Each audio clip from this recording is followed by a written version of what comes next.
ये मादा है, ठीक है ना बाबू, और इधर हम मान लेते हैं कि ये पुरुष है, ठीक है, ये पुरुष है।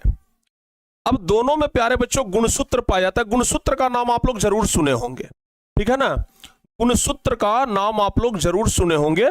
ध्यान रखिएगा, टोटल प्यारे बच्चों अगर मादा और पुरुष को मिला दिया जाए तो टोटल लगभग 46 गुणसूत्र पाया जाता है। कितना गुणसूत्र पाया जाता है? 46, यानी कि 23 जोड़ा, 23 जोड़ा गुणसूत्र पाया जाता है महिला और पुरुष में। महिला और पुरुष में कितना जोड़ा गुणसूत्र पाया जाता है? ध्यान रखिएगा, महिला और पुरुष में 23 जोड़ा गुणसूत्र पाया जाता है। याद रहेगा ना, महिला और पुरुष में 23 जोड़ा गुणसूत्र पाया जाता है, जिसमें से 22 जोड़ा गुणसूत्र जो होता है बाबू वो अलग होता है, और एक जोड़ा जो गुणसूत्र होता है वो होता है लिंग गुणसूत्र। कौन सा गुणसूत्र होता है? लिंग गुणसूत्र। तो आपसे यह भी पूछा जाएगा कि लिंग गुणसूत्र की संख्या कितनी होती है? मनुष्य के शरीर में लिंग गुणसूत्र की संख्या कितनी होती है? तो जवाब याद रखिएगा, एक जोड़ा। लिंग गुणसूत्र की संख्या कितनी होती है?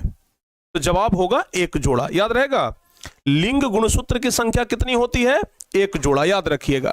तो महिला में जो प्यारे बच्चों गुणसूत्र पाया जाता है उसे XX कहते हैं।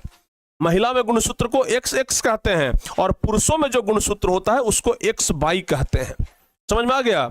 सुनिएगा जरा ध्यान से, यही XX और XY जो है प्यारे बच्चों, ये बच्चे का निर्धारण करता है कि जन्म लेने वाला बच्चा जो है वो लड़का होगा कि लड़की होगी। समझ में आ रहा है ना? यही XX और XY जो है वो निर्धारण करता है कि जन्म लेने वाला जो बच्चा है वो लड़का होगा कि लड़की होगी। ठीक है, कैसे? जो चलिए आपको बताते हैं। अगर मान लिया जाए मादा और पुरुष आपस में संबंध बनाते हैं, उससे क्या होता है? अंडाणु और शुक्राणु मिलता है, तो जाहिर सी बात है गुणसूत्र मिलेगा। महिला का गुणसूत्र और पुरुष का गुणसूत्र मिलेगा।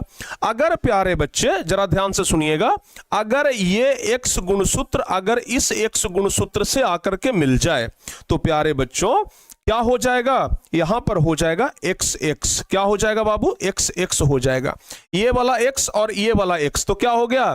XX हो गया। लेकिन अगर प्यारे बच्चों ये वाला X गुणसूत्र अगर ये वाले Y गुणसूत्र से मिल जाए, अगर ये वाला X गुणसूत्र अगर ये वाले Y गुणसूत्र से मिल जाए, तब क्या होगा? तो ध्यान रखिएगा, ये हो जाएगा XY। क्या हो जाएगा? XY हो जाएगा। अब आप लोग ध्यान रखिएगा, अगर गुणसूत्र प्यारे बच्चों XX है, इसका मतलब कि जन्म लेने वाली लड़की होगी। ठीक है ना? जन्म लेने वाला संतान लड़की होगी। अगर गुणसूत्र XX है तो लड़की, अगर गुणसूत्र XY है तो क्या? लड़का। अब बताइए, चूंकि Y गुणसूत्र तो महिलाओं में नहीं पाया जाता है, Y गुणसूत्र तो पाया जाता है पुरुषों में। Y गुणसूत्र तो पुरुषों में न है, यानी कि अगर Y गुणसूत्र होता है तभी लड़का होता है। Y गुणसूत्र अगर नहीं है तो लड़का नहीं है, यानी कि प्यारे बच्चों लड़का और लड़की का निर्धारण पुरुष के गुणसूत्र पर निर्भर करता है। ध्यान रखिएगा, लड़का और लड़की का निर्धारण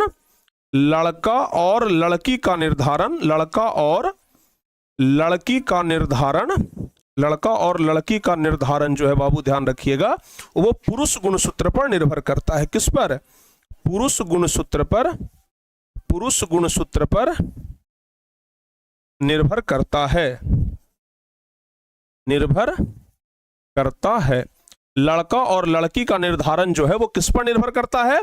पुरुष गुणसूत्र पर निर्भर करता है। याद रहेगा, लड़का और लड़की का निर्धारण जो है वो पुरुष गुणसूत्र पर निर्भर करता है। याद रहेगा बाबू? सब बच्चों को समझ में आ गया, हाँ या ना? लड़का और लड़की का निर्धारण जो है वो किस पर निर्भर करता है? तो पुरुष गुणसूत्र पर निर्भर करता है।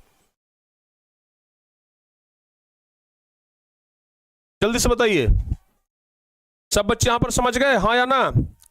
सब बच्चों को यहां पर समझ में आ गया बाबू? जल्दी से बता दो, हाँ या ना? जल्दी से बता दीजिए।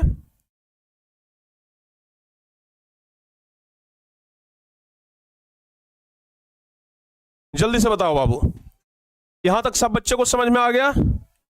चलिए आगे बढ़ते हैं।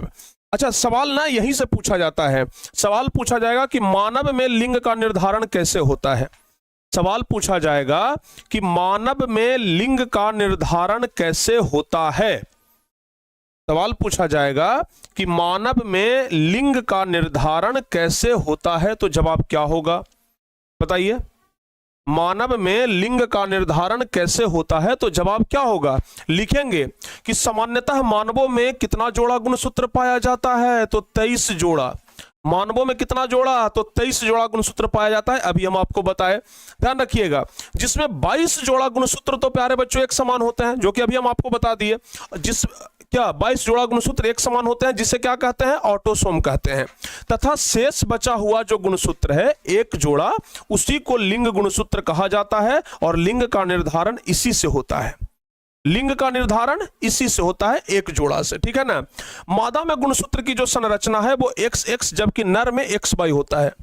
मादा में गुणसूत्र की संरचना XX, जबकि नर में XY होता है। बाई गुणसूत्र की अपेक्षा X गुणसूत्र क्षणाकार होता है। मादा का X गुणसूत्र नर के X गुणसूत्र से मिलता है, तो युग्मनज XX बनता है। तब जन्म लेने वाला बच्चा लड़की। अभी बताया ना, अगर XX बनेगा तो जन्म लेने वाला बच्चा लड़की। और अगर उसी प्रकार नर का बाई गुणसूत्र और मादा का X गुणसूत्र, नर का बाई और मादा का X मिलेगा तो युग्मनज XY बनता है। तब जन्म लेने वाला बच्चा जो होगा वो लड़का होगा। अतः लिंग का निर्धारण जो है वो किस पर निर्भर करता है, तो लिंग का निर्धारण पिता के गुणसूत्र पर। लिंग का निर्धारण जो है प्यारे बच्चों वो पिता के गुणसूत्र पर निर्भर करता है।